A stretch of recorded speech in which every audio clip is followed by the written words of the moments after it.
गोभी की सब्जी ऐसी बनाएंगे खाने वाले उंगलियां चाटते रह जाएंगे। सब छोड़ें, पहले ये चेक करें, लग रही है ना इंतहाई टेस्टी। इसका टेस्ट आपको एकदम रेस्टोरेंट वाला ही मिलेगा। बिस्मिल्लाहिर्रहमानिर्रहीम, अस्सलाम वालेकुम। जहाँ भी रहें खुश रहें, हेल्दी और हैप्पी रहें। मैं हूँ सफ़ीना, वेलकम करती हूँ आपको सफ़ीनाज़ किचन में। आज मैं बना रही हूँ बहुत ही बेहतरीन होटल स्टाइल गोभी गोश्त की रेसिपी। इसको बनाना नहायत ही आसान है और बहुत ही कमाल की रेसिपी बनने वाली है। तो चलिए इसे बनाना शुरू करते हैं। कुकर में आधा कप ऑयल शामिल कर दें और जब ऑयल गर्म हो जाए तो आप एक छोटे साइज़ की प्याज को बारीक कट करके ऑयल में शामिल कर दें और अच्छी तरह से मिक्स करें। जैसे ही प्याज लाइट गोल्डन ब्राउन हो जाए तो आप इसमें आधा किलो मटन को अच्छी तरह से धोकर शामिल कर दें। साथ ही हम इसमें शामिल करेंगे 1 टेबल स्पून लहसुन अदरक का पेस्ट भर के और गोश्त को अच्छी तरह से ऑयल में मिक्स करेंगे। जैसे ही गोश्त का कलर चेंज हो जाए तो हम इसमें स्पाइसेस शामिल करेंगे। स्पाइसेस में नमक हस्बे जायका, हल्दी और ज़ीरा पाउडर 1 टीस्पून, 2 टेबलस्पून पिसी मिर्च और 2 टेबलस्पून पिसा धनिया। ये तमाम मसाले शामिल करने के साथ ही थोड़ा सा पानी शामिल करेंगे और मसालों की भुनाई करेंगे।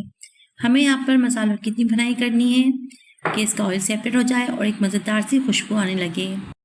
तभी हम इसमें एक बड़े साइज टमाटर को छोटे छोटे क्यूब में कट करके शामिल कर देंगे और गोश्त के साथ अच्छी तरह से मिक्स करेंगे और टमाटर के फुल कुक होने का वेट करेंगे। तो जैसे ही टमाटर फुल कुक हो जाए तो इसमें 2.5 गिलास पानी शामिल कर देंगे ताकि हमारा गोश्त अच्छे से गल जाए और इसे आधे घंटे के लिए कवर कर देंगे। आधे घंटे के बाद आप देख सकते हैं हमारा गोश्त अच्छी तरह से गल चुका है और जो इसमें पानी मौजूद है इसी से हमारी गोभी अच्छी तरह से पक जाएगी। तो मैंने यहाँ पर आधा किलो गोभी ली है और इसे थोड़े बड़े साइज़ में कट किया है। सारी गोभी आप गोश्त में शामिल कर दें। साथ ही हाफ टेबल स्पून होममेड गरम मसाला शामिल कर दें और इन तमाम चीज़ों को अच्छी तरह से मिक्स करें।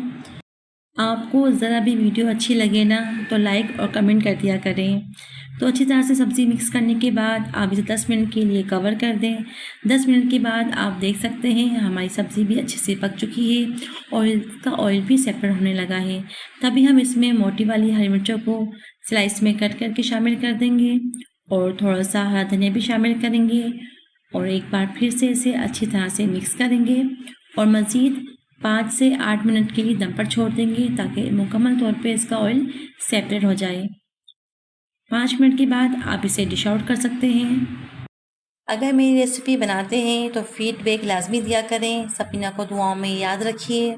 अपना बहुत सारा ख्याल रखिए। इंशाल्लाह फिर मिलूँगी एक नई यूनिक रेसिपी के साथ। तब तक के लिए अल्लाह निगहबान।